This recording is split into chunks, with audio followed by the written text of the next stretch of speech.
Bienvenue à vous pour ces vidéos complémentaires au cours de cette année, pour finir notre programme et donc commencer le dernier chapitre 25, qui s'occupe de variables aléatoires. Dans le premier point, on étudiera les définitions et les notations. Alors, on se place dans ce qu'on a appelé la semaine dernière un espace probabilisé, c'est-à-dire un couple oméga et P, où oméga est un ensemble. Ici, conformément au programme, oméga est un ensemble fini. Et P est une probabilité sur oméga. Je vous rappelle que P est une application qui va de oméga à valeur dans 0, 1. Alors, ce qu'on appelle une variable aléatoire sur oméga, c'est tout simplement une application qu'on appellera grand X ici, et qui va de oméga dans K, avec K l'un des deux corps qu'on a l'habitude d'utiliser, c'est-à-dire soit R, le corps des réels, soit C, le corps des complexes.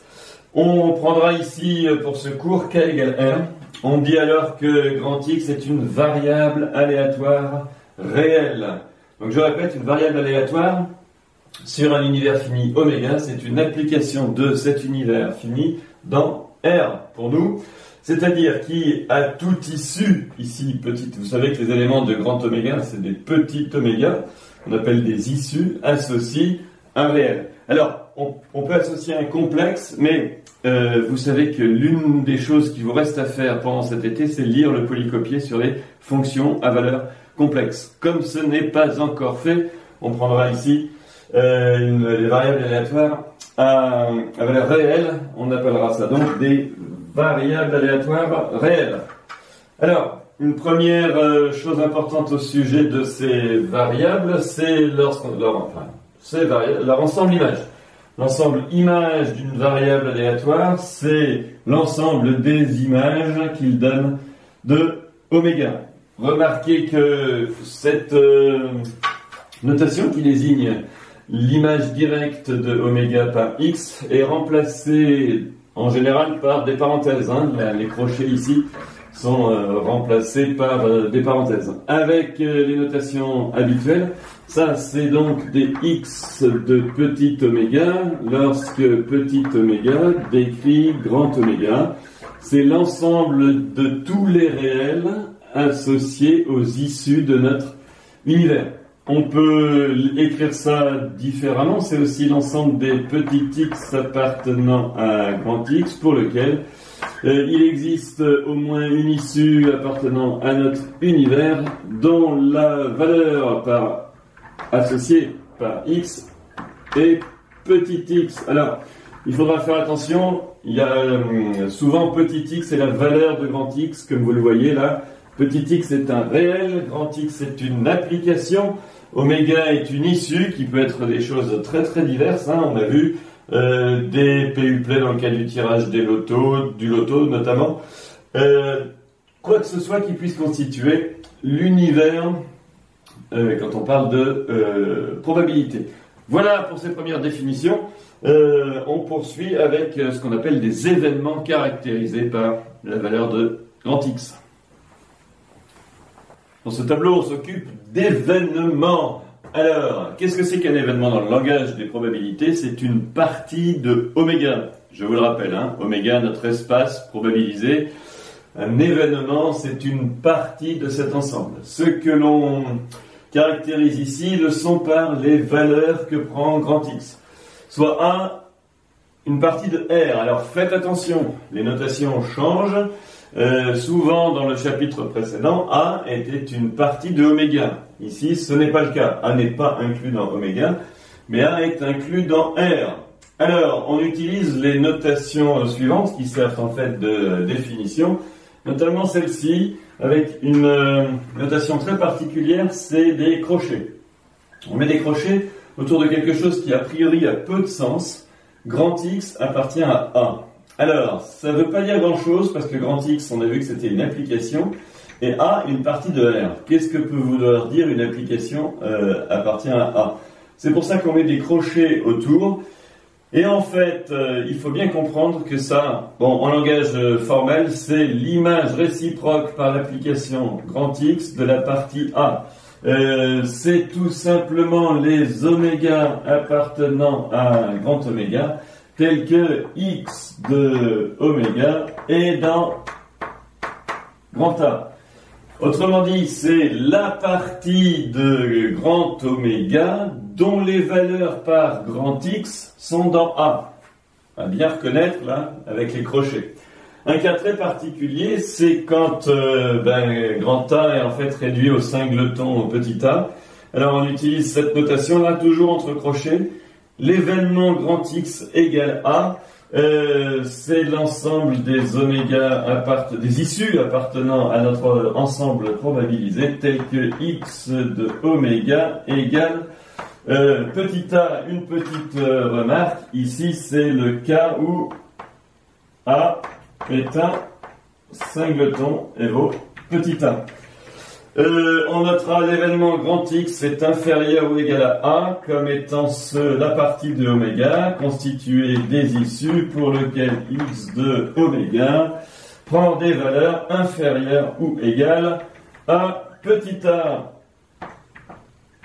Alors attention, là j'attire votre attention d'abord sur le fait que ça c'est le cas où A est moins l'infini virgule petit a, mais aussi sur le fait que cette notation-là, avec un inférieur ou égal, n'est valable que parce qu'on a pris une variable aléatoire réelle. Dans le cas des complexes, vous savez que inférieur ou égal à un complexe, ça n'a pas de sens. Alors, on définira évidemment de même, et je prolonge la définition, les événements du type x inférieur strict à a, ou x supérieur ou égal à 1, ou x strictement plus grand que a. Donc, il faut bien mettre les crochets pour se souvenir qu'en fait, ça, là, ce sont des ensembles. Des ensembles qui sont des parties de oméga. Des parties de oméga, c'est-à-dire des éléments de P de oméga. Or, aux éléments de P de oméga, on peut leur appliquer la probabilité petit p. Chacun de ces événements-là, étant une partie de grand oméga de notre univers probabilisé, a une probabilité. Alors, c'est ce qu'on va exploiter dans la suite. Pour définir ce qu'on appelle la loi de probabilité de grand X, je vous rappelle, c'est notre variable aléatoire réelle, il faut bien comprendre la situation. Pour ça, j'ai fait un petit schéma qui l'illustre. Il y a trois ensembles qui jouent un rôle dans cette situation. D'abord, grand oméga, l'ensemble de toutes les issues possibles, on les note petit oméga, c'est les issues, les résultats d'une expérience aléatoire. Le deuxième ensemble qui joue un rôle, c'est évidemment R. Il existe une application de grand oméga dans R qu'on a appelée X et qui est justement notre variable aléatoire réelle. Mais on a vu aussi qu'il existe, alors pas tout à fait de oméga dans 0,1, mais des parties de oméga dans 0,1, une probabilité, ce qu'on appelle la probabilité associée à l'espace oméga. Prenons un exemple maintenant à partir d'une partie de x de oméga. Alors qu'est-ce que c'est que x de oméga? C'est l'ensemble des réels qui sont une valeur de grand X. C'est-à-dire que là, je prends une partie composée par exemple de certaines valeurs, comme ça, là, que j'appelle grand A. Grand A, c'est ces quatre valeurs réelles, j'insiste. On va isoler à l'intérieur de oméga les issues qui ont pour image ces quatre valeurs par x. Cette partie-là, on a choisi de lui donner le nom x appartient à grand A.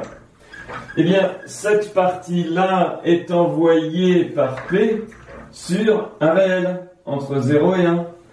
Puisque, alors, autant X est une application de oméga dans R, autant ici la probabilité petit p est une application de partie de oméga dans 0, 1. Alors, cette partie, elle a une image entre 0 et 1. Alors, on va l'appeler P de, vous verrez, X appartient à grand A.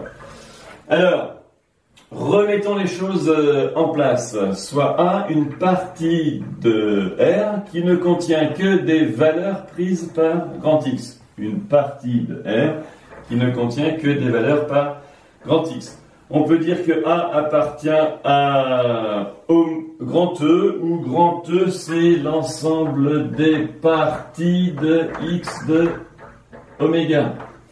Alors, l'événement X appartient à E, lui est une partie de oméga. Donc, on peut appliquer petit p à cette partie. La probabilité de l'événement X appartient à grand A existe et c'est un réel de 0,1. Alors, on le note plus simplement, P de X appartient à oméga. Ça, c'est ça. Alors, on peut donc considérer l'application qu'on appelle P indice X, qui va de grand E, alors j'ai appelé grand E, c'est des événements possibles en termes de valeur de grand X à l'intérieur de R. C'est très exactement l'ensemble des parties de X de oméga. Alors, que fait Px à toute partie de X de oméga? Elle associe un réel entre 0 et 1. Donc, on l'appelle, puisque l'application s'appelle Px, on l'appelle Px de A. C'est P de X appartient à A qu'on vient de définir. Et si on veut revenir à la définition avec l'événement correspondant, c'est la probabilité de l'événement X appartient à grand A. Je rappelle que cette probabilité vient d'être définie. L'événement X appartient à grand A étant une partie de oméga. C'est l'ensemble des issues, petit oméga, dont les valeurs sont dans grand A. Donc sont ici l'un de ces 4 réels. Alors, cette application, P indice X, s'appelle la loi de probabilité de grand X. On va montrer dans le tableau suivant qu'il s'agit d'une probabilité. C'est-à-dire que cette application-là, Px, est une probabilité sur les parties de x de oméga. On dira que c'est en fait une probabilité sur x de oméga, puisque ça s'applique à l'ensemble des parties de x de oméga. Donc, on va prouver tout de suite que P indice x est une probabilité sur l'espace, le nouvel espace qui est x de oméga. Alors, avant d'énoncer la propriété annoncée et de la démontrer, j'ai pris un exemple très simple. Faisons l'expérience aléatoire suivante. On lance 3D. Et x est alors l'application qui, à un lancer, associe la somme des valeurs des 3 faces visibles. Alors, dans cet exemple très simple, oméga, en fait, c'est l'ensemble. Alors, on va à chaque dé, évidemment, immédiatement associer la valeur de la face visible. La plus petite valeur possible, c'est 1. La plus grande valeur possible, c'est 6. Et je dis que c'est 1, 6 au cube. En fait, on peut matérialiser ça comme l'ensemble des triplés N1, N2, N3, où quel que soit K appartenant à 1, 3, NK appartient à 1, 6. Donc l'ensemble des triplets, 3 de 3 résultats. Qu'est-ce que c'est que x de oméga? C'est toutes les sommes possibles. C'est l'ensemble des valeurs de toutes les sommes possibles de N1 plus N2 plus N3. La plus petite, c'est 3. C'est 1 plus 1 plus 1. Et la plus grande, c'est 18. 3, c'est quand on fait 6, 6, 6. Alors, supposons par exemple que A est l'entier et l'ensemble des entiers pairs entre 3, bon c'est idiot, disons 4 et 18. Remarquez que je peux mettre 3, ça ne change rien. Mais hop, entre 4 et 18, remarquez que si je prends ça, j'ai bien A qui est inclus dans x de oméga, et non pas qui est un élément de x de oméga. A n'est pas une somme possible, c'est un ensemble de sommes possibles. Alors, on peut calculer la probabilité que x appartienne à A, notez encore Px de A. Alors, comment on fait pour cela? On passe par ce qu'on appelle l'événement x appartient à A. C'est ici l'ensemble des triplets de la forme n1, n2, n3 appartenant à oméga, tel que n1 plus n2 plus n3 est pair. Alors, P de Px de A, c'est P de x appartient à A, mais pour l'instant, ça, ce ne sont que des notations. L'égalité qui compte, c'est celle-là, c'est la probabilité de l'événement x appartient à A. Et P s'applique bien à cet événement, puisque cet événement-là, l'ensemble des couples N1, N2, N3, dont la somme est paire, est bien une partie de notre espace oméga. Alors voilà pour un exemple très simple, mais qui a le mérite, je pense, de fixer les idées. Revenons au cas général et donnons une proposition. Hop. Px, l'application Px qui, de l'ensemble des parties de x de oméga dans 0,1 à toute partie A. Alors attention, ça c'est des sous-ensembles de x de oméga étant l'ensemble des valeurs pouvant être prises par grand X.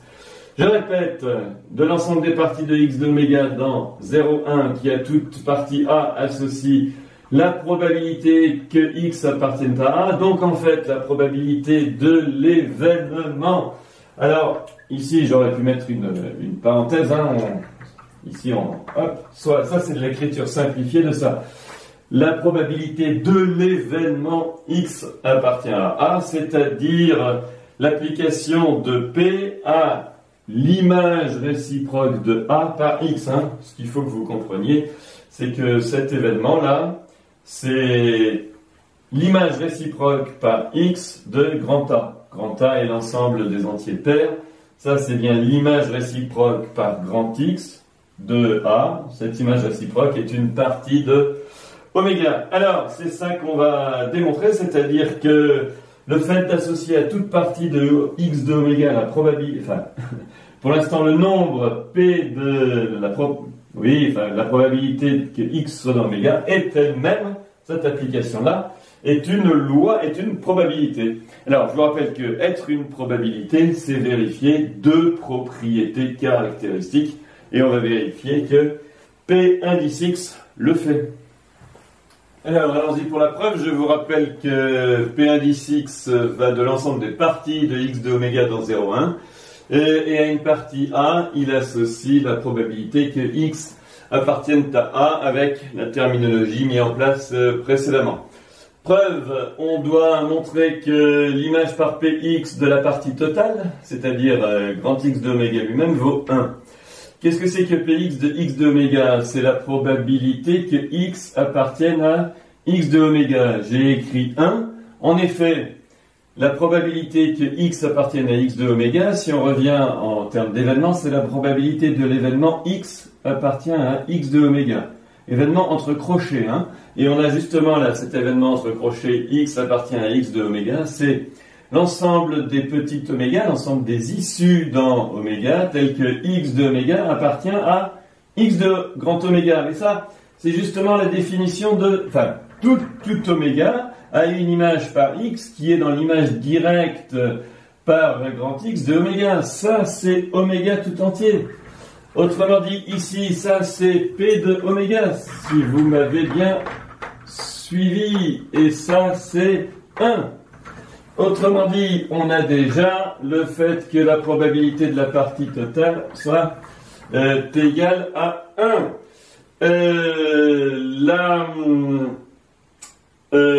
Deuxième point concerne le fait que si on prend A et B, deux parties de x de oméga disjointes, je répète, deux parties de x de oméga disjointes, il faut montrer que la probabilité Px de A union B, c'est Px de A plus Px de B. Alors, pour cela, passons par les événements. X appartient à A et X appartient à B. Je reviens à quel est l'événement? X appartient à A. C'est l'ensemble des issues dans grand oméga.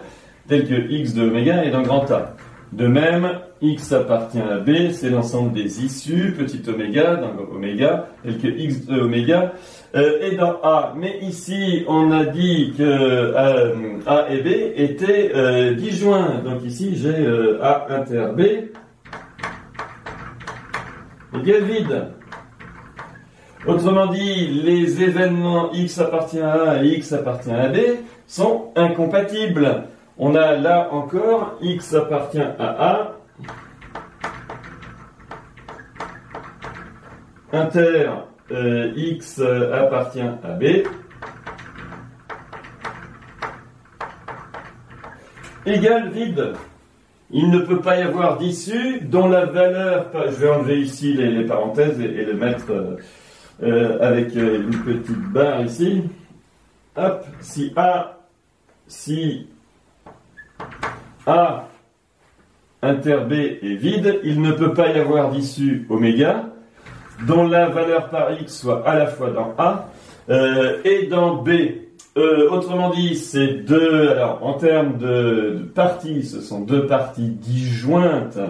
En termes d'événements, ce sont deux événements incompatibles. On a donc Px de A union B, c'est P, alors P de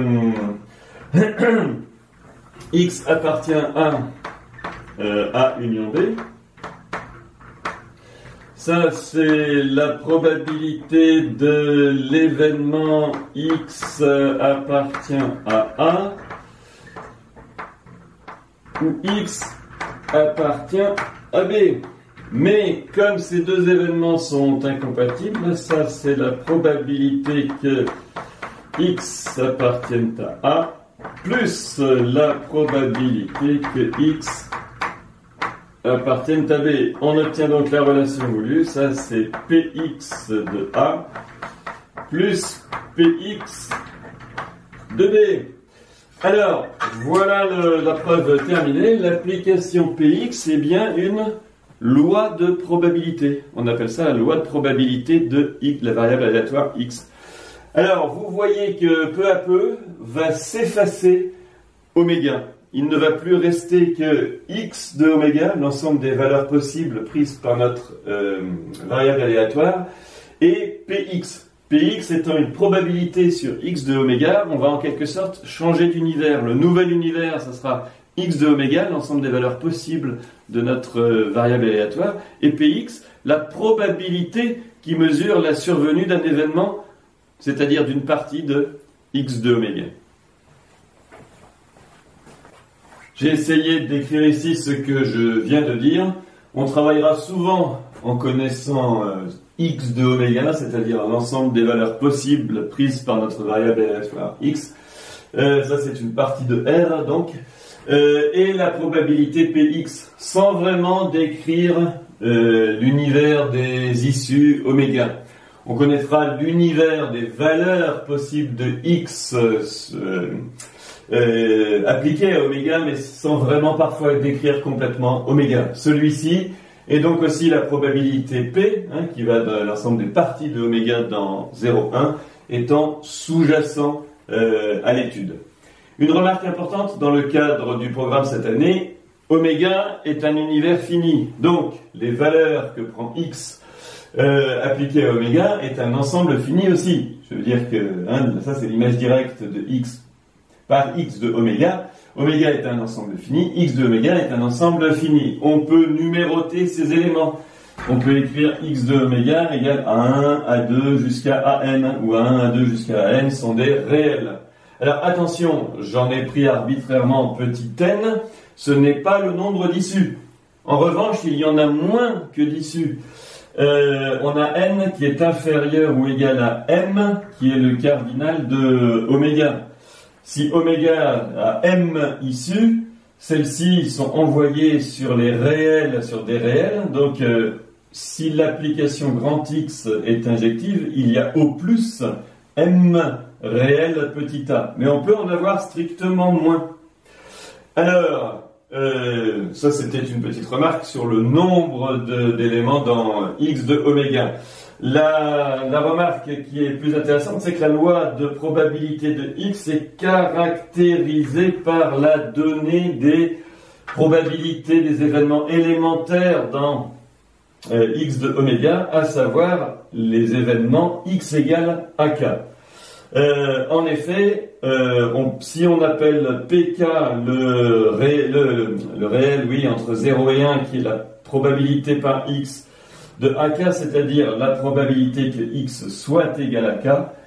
Alors, par exemple, hein, vous avez ici, dans mon exemple, p pour la probabilité, il y a n réel entre 0 et 1 caractéristique, qui est la probabilité que x soit égal à 1, la probabilité que x soit égal à 2, et jusqu'à la probabilité que x soit égal à n. J'appelle ça P1, P2, P3 jusqu'à Pn successivement. Alors, si on a ces réels entre 0 et 1, on peut trouver la probabilité de n'importe quelle partie de x de oméga. Alors, si on en prend une, je vous rappelle que A est inclus dans... On écrit plus facilement A inclus dans x d'oméga que A appartient à partie de x de oméga, qui est un peu plus long.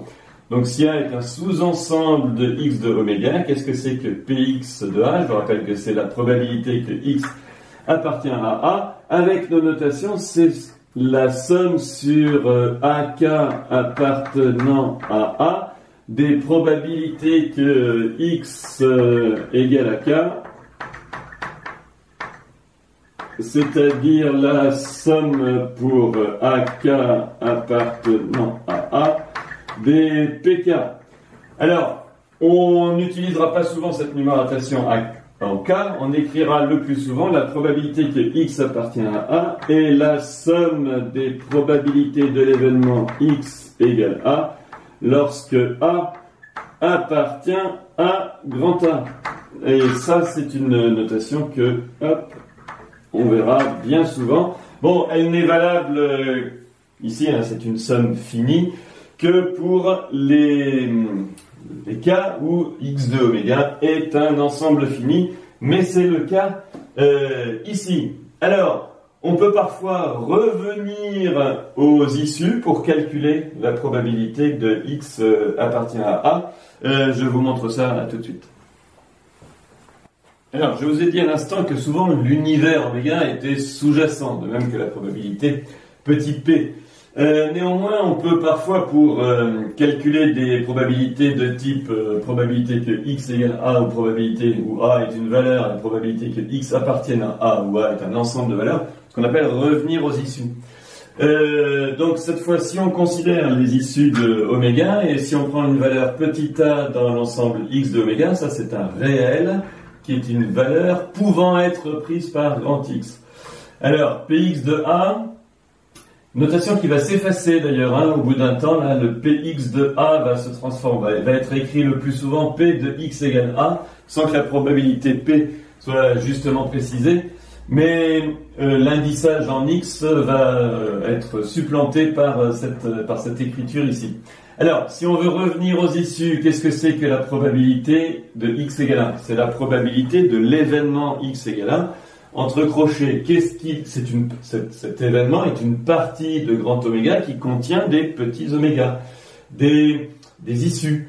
Mais ceux-ci forment, en tant que singletons, des parties 2 à 2 disjointes dans oméga. Autrement dit, pour avoir la probabilité de leur union, il faut sommer leur probabilité. On écrit donc la probabilité que x égale a, c'est la somme pour toutes les issues oméga dans grand oméga dont la valeur est a, donc c'est la somme sur tous les petits oméga dans oméga, tels que x de petit oméga égale a, de la probabilité de oméga.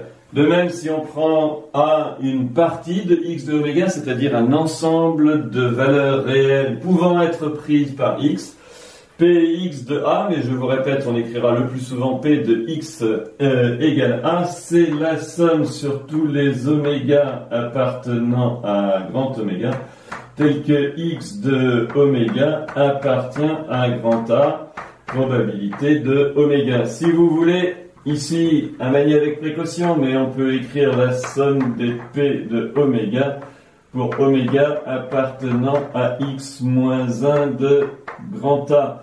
Là, c'est un petit peu plus court comme notation, mais il ne faut pas oublier le crochet là, puisque x est certes une fonction, mais qui n'a pas du tout l'obligation d'être une bijection. Alors, voilà comment on peut calculer soit une probabilité d'égalité, soit une probabilité d'appartenance en revenant aux issues. Alors, une fois qu'on a une variable aléatoire, qui est une application de oméga dans R, on peut la composer par une fonction de R dans R. C'est ce qu'on appelle une variable aléatoire image. Sous-entendu de x, qui est notre variable aléatoire déjà présente, par une fonction réelle petit f.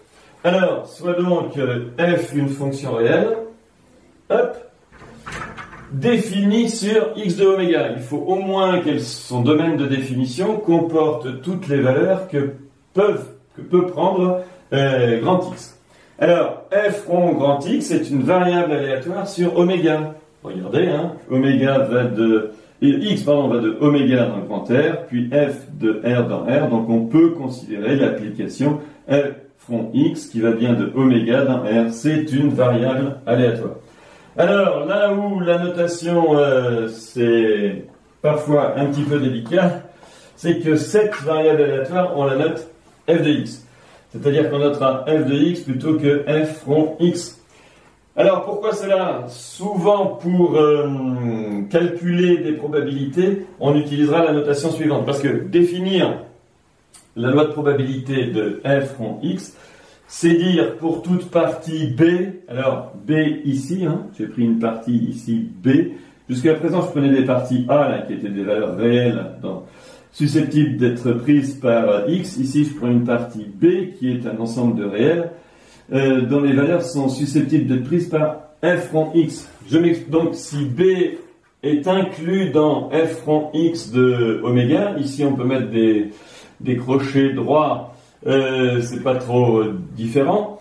On a alors, je répète, comment définir la probabilité de cette nouvelle variable aléatoire.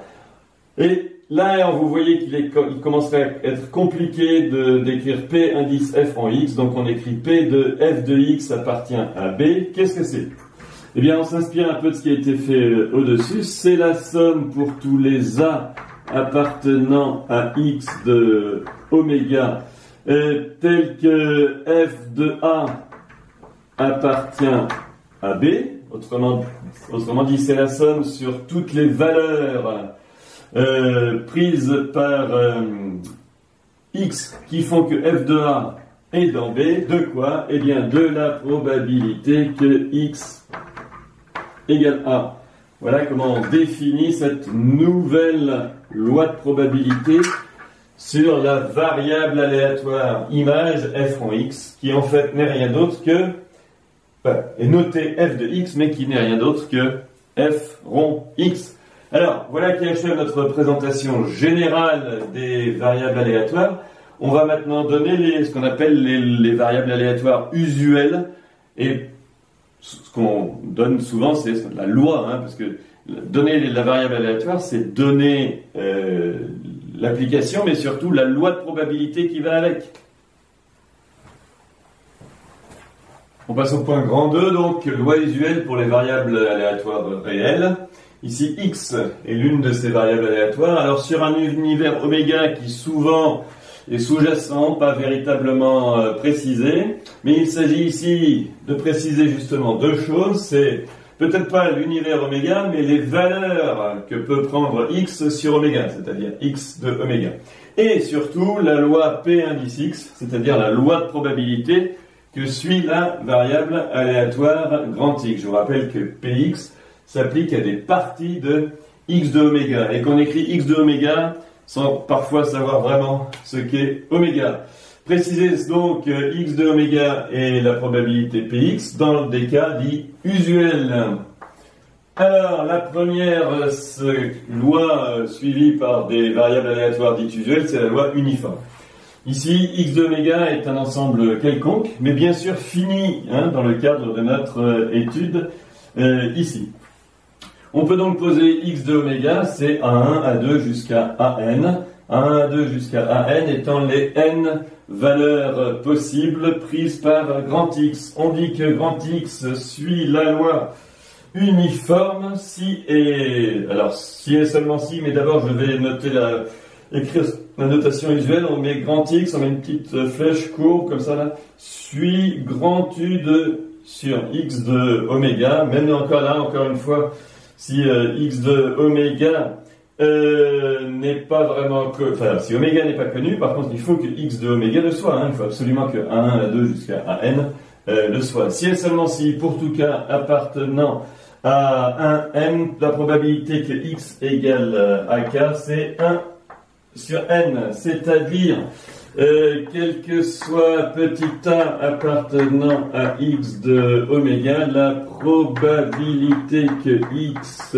égale A égale 1 sur, alors on écrit souvent comme ça, là, hop, X de oméga, où je vous le rappelle, cette notation entre crochets entre barres, pardon, excusez-moi, c'est pas des crochets, signifie le cardinal de X de oméga, c'est-à-dire l'ensemble des valeurs, le nombre de valeurs, ça c'est le nombre de valeurs possibles prises par grand X.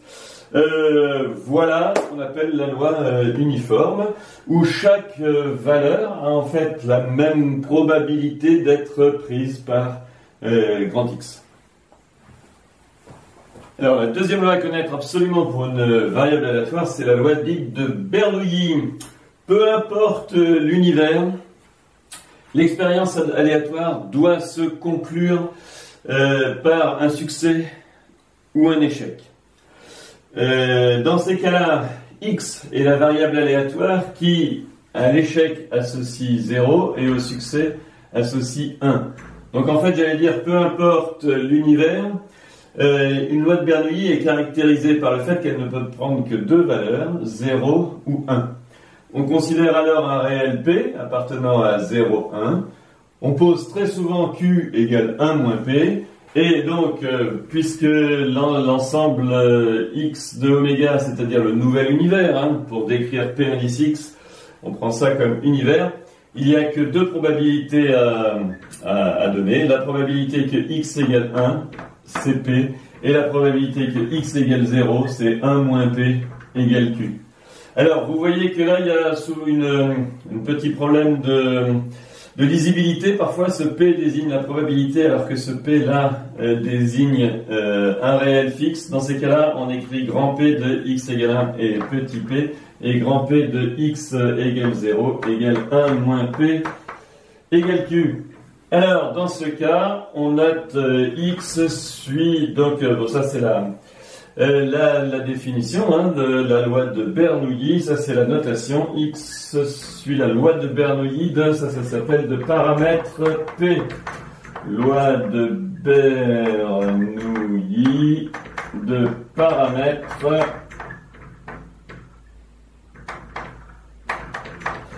petit p. Alors, ben voilà, hop. Alors, une loi qui est liée, et on va le voir à la précédente, et on va le voir dans le tableau suivant, c'est ce qu'on appelle la loi binomiale. Alors, ici, l'ensemble des valeurs possibles, c'est 0, 1, 2, jusqu'à n, où n appartient à n étoiles. Et cette loi est la loi qui modélise le nombre de succès ou d'échecs lors de n expériences aléatoires donnant lieu, comme précédemment, soit à un succès, soit à un échec. Vous voyez que si on fait n tests d'affilée, on peut avoir 0 succès sur n, 1 succès sur n, 2 succès sur n ou n succès sur n. Ces tests étant indépendants les uns des autres. Là encore, on prend P un réel fixé dans 0,1 et on pose très souvent P égale, Q égale 1 moins P. On dit que X suit la loi de... Attention, j'ai écrit de Bernoulli, pas du tout, la loi binomiale. La loi binomiale. Alors, il n'y a pas besoin de grand B majuscule, parce que autant Bernoulli hop, est un nom propre binomial. Alors attention, de paramètres, là il en faut deux, n et p. De paramètres n et p, et on note x suit alors le même b que ici, là, bien que ça ne signifie pas tout à fait la même chose, si et seulement si, quel que soit k appartenant à 0 jusqu'à n, la probabilité que x égale k, alors pensez à ce que je vous ai dit, c'est la probabilité d'avoir eu k réussite lors de n tests successifs.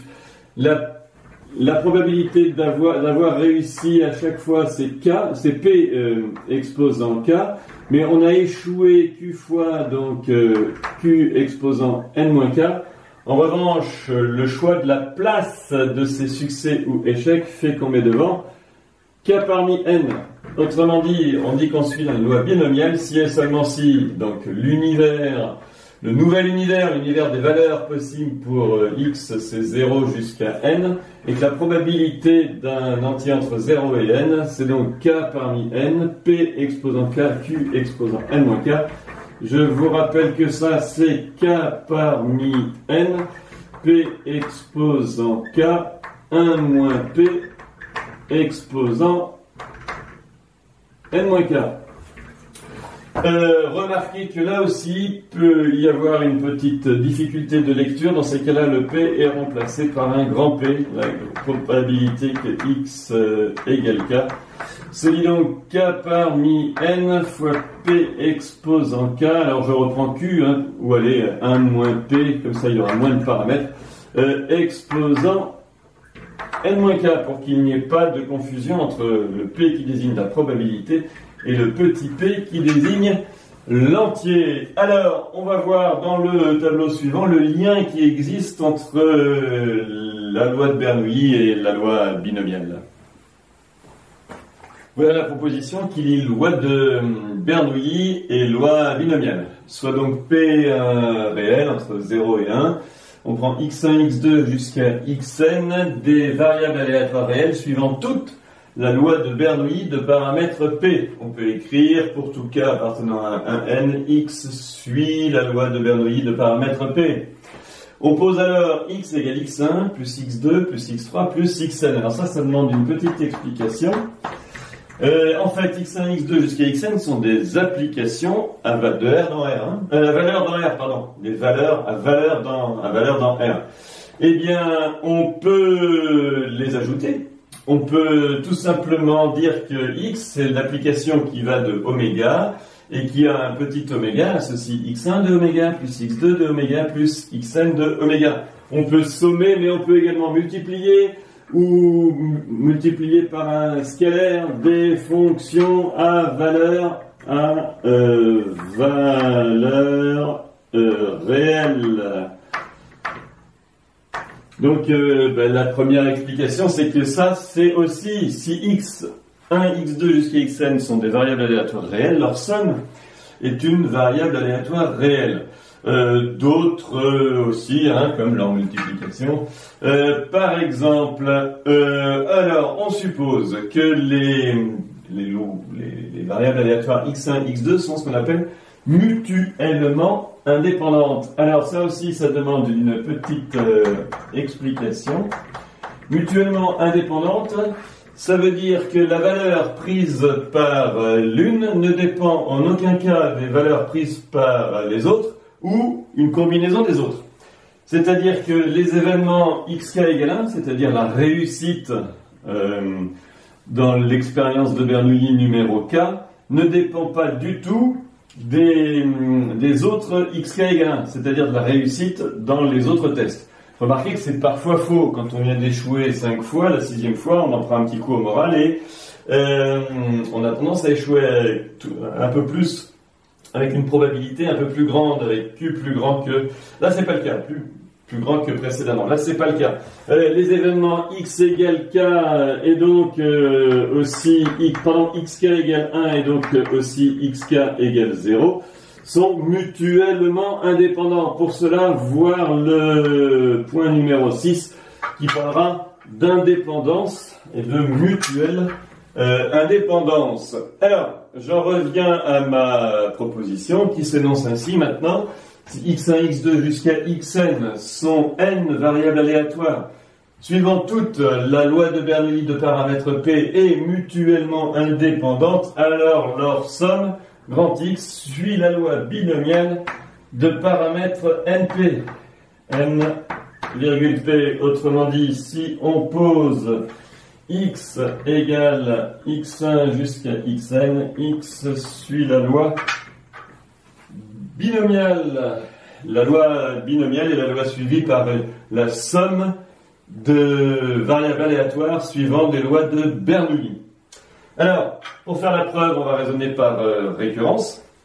J'ai juste commencé ici, on va finir derrière le tableau. C'est évidemment clair pour n égale 1, puisque une loi de Bernoulli pour un seul test, c'est-à-dire avec n égale 1, c'est une loi binomiale avec un seul test, c'est-à-dire pour n égale 1, c'est une loi de Bernoulli. B1P, c'est BP.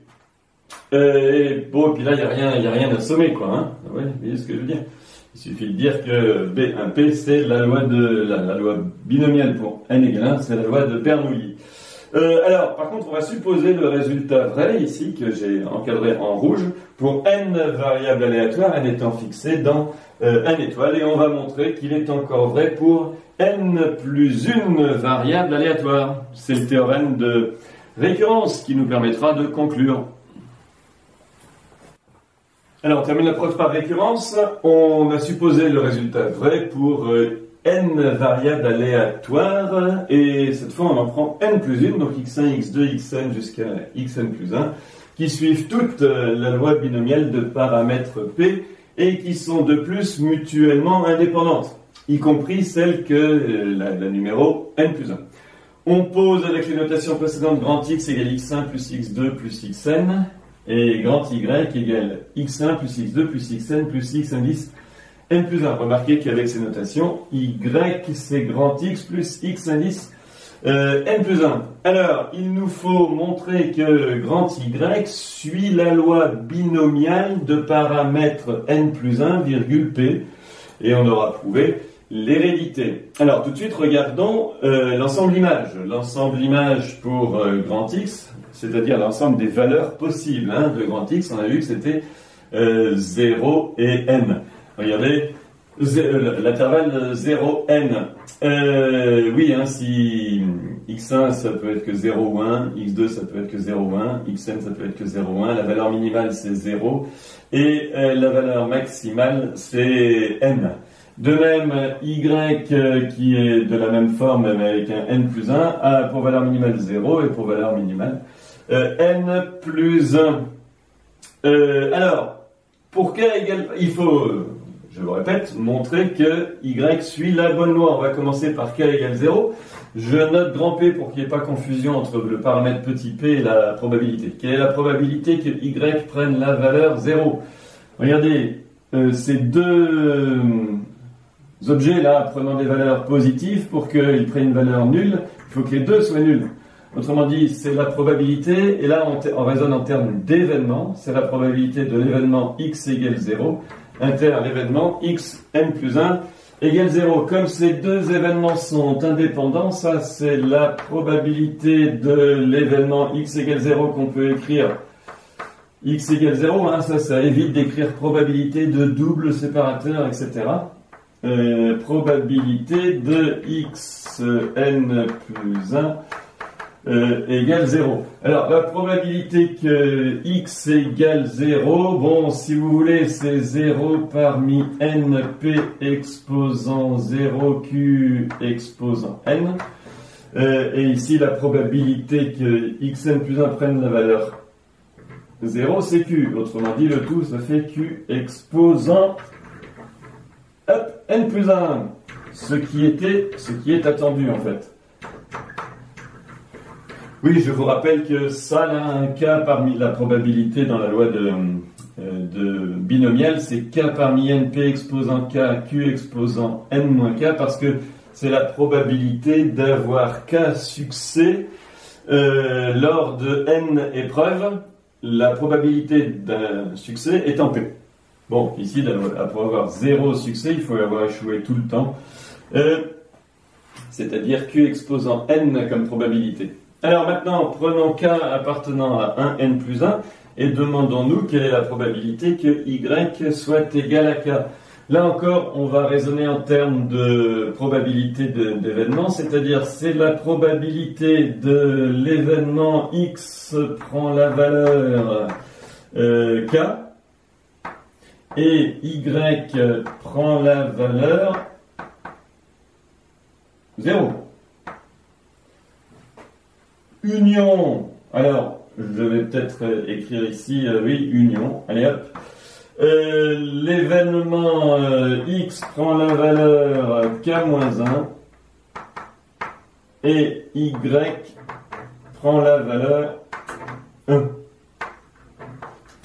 Alors, ces deux événements-là étant incompatibles, regardez par exemple la valeur de Y, et dans chacun de ces événements, les deux ici là étant indépendants, attention, hein, pour l'union, ce qui compte c'est l'incompatibilité, et pour l'intersection, c'est l'indépendance. Ça, c'est la probabilité que X soit égal à K multiplié par la probabilité que Y, soit égal à 0, Y soit égal à 0, plus, puisque ça c'est 1, donc je répète ici, là j'ai fait la probabilité de l'union de deux événements incompatibles. Et cet événement est constitué de l'intersection de deux événements indépendants. Donc la probabilité, c'est le produit des probabilités. Ici, le plus à cause de l'union, la probabilité que X prenne la valeur. J'ai écrit R, c'est pas bien joli. Je vais écrire probabilité que X prenne la valeur K plus 1 multiplié par probabilité que Y prenne la valeur 1. Ceci, c'est... Alors, on en revient à la définition, enfin plutôt, ça c'est notre hypothèse de récurrence, ici, là. Hypothèse de récurrence, la probabilité que X égale K, c'est K parmi N, P exposant K, Q exposant N-K. Il faut multiplier par la probabilité que Y prenne la valeur 0, à savoir Q, plus la probabilité que X prenne... Oh là là, j'ai écrit une bêtise ici, j'ai écrit plus. C'est évidemment K-1. Alors, il s'agit de K-1 parmi N, P exposant K-1, Q exposant N-K-1, donc N-K plus 1, et le tout multiplié par la probabilité que Y vaille 1, c'est-à-dire P. Qu'est-ce qu'il vient? Vous voyez qu'ici, à chaque fois, on peut factoriser P exposant K, multiplié par Q exposant N plus 1 moins K. Qu'est-ce qu'il y a devant? Dans ce terme, il y a K parmi N.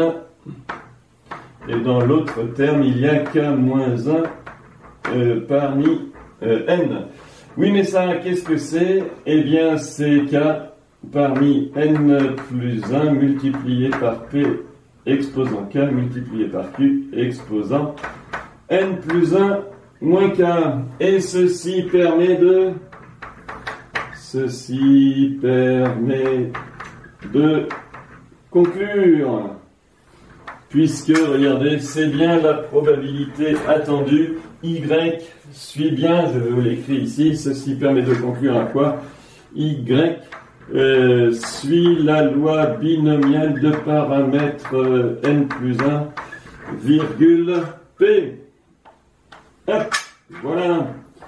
Alors, finalement, l'idée qui est là derrière, c'est que pour compter le nombre de succès, il suffit d'ajouter 0 ou 1 à chaque fois, enfin 1 à chaque fois qu'on a un succès et 0 quand on a un échec. Si X1 mesure l'échec ou la réussite suivant 0 ou 1, X2 idem à la deuxième épreuve et Xn idem à la nème épreuve, vous voyez qu'en ajoutant les 1 obtenus, on obtient le nombre de succès. Et c'est ce qui est intéressant. On peut l'interpréter donc soit comme une somme, soit comme un nombre de succès. dans n épreuves de Bernoulli successives. Voilà qui termine cette vidéo d'introduction sur les variables aléatoires. On se retrouve la prochaine fois pour parler de deux caractéristiques importante de celle-ci, à savoir l'espérance et la variance. À bientôt. Je reviens pour dire, on va pas étudier des propriétés caractéristiques, on va étudier des propriétés des variables aléatoires qui sont l'espérance et la variance. Ça les caractérise pas. À demain donc.